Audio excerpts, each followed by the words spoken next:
নমস্কার, আমার নাম সৌমি ঘোষ।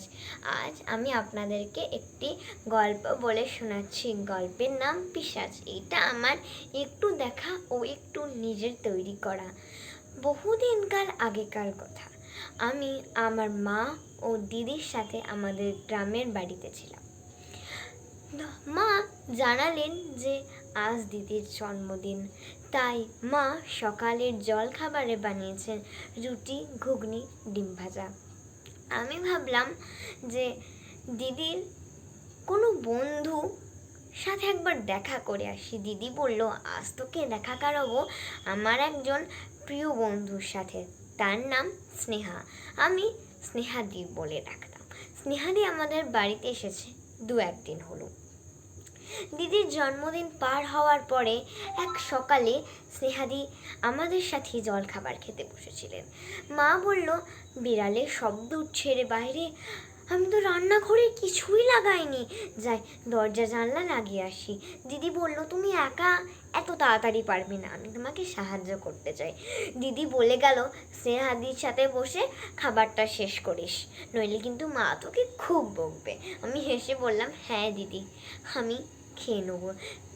যখনই মা দিদি গেল, স্নেহাদি আমার দিকে লাল চোখ করে তাকিয়ে বলল, এই চুপচাপ তোর নিজের খাবার খা।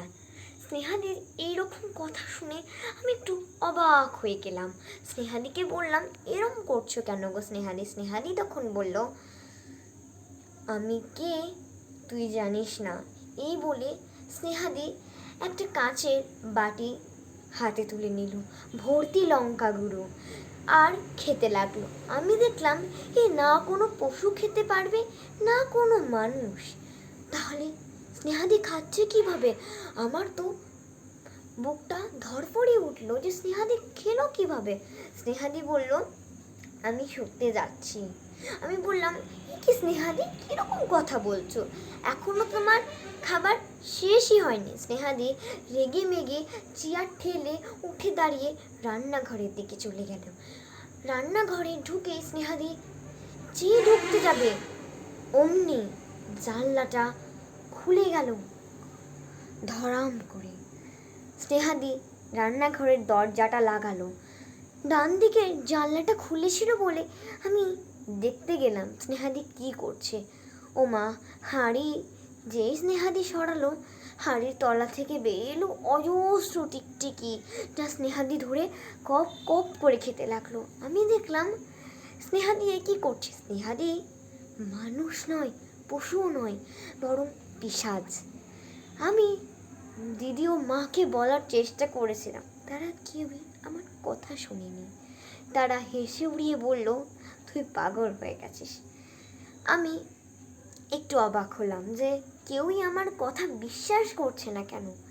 স্নেহাদি পরের দিন রাতে আমার কাছে আমার কাঁধে হাত রেখে বলল, তুই জানিস যে আমি পিশাচ? যদি কাউকে জানিয়েছিস, খবরদার কাউকে যদি জানিয়েছিস, তারপরে আমার সারা রাতের ঘুম যেন পাখি আকাশে ডানা মেলে নিয়ে চলে গেল। পরের দিন সকাল হতেই আমি দিদিকে ঘটনাটা বললাম। দিদি একটু হলেও আমার কথা বিশ্বাস করলো, বুকে বল এলো।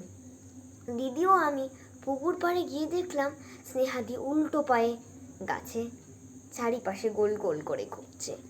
স্নেহাদি হাতে একটা টিকটিকির মাথা, বোঝা গেল স্নেহাদি এক ভয়ঙ্কর ভূত।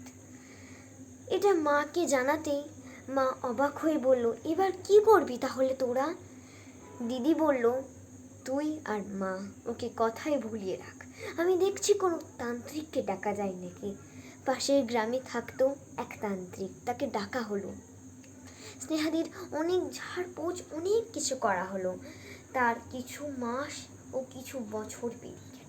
তারপরে কেউ জানে না স্নেহাদির কি হয়েছে, তান্ত্রিকের কি হয়েছে, তবে জানা যায় সেই পিশাচটা আর নেই। ধন্যবাদ।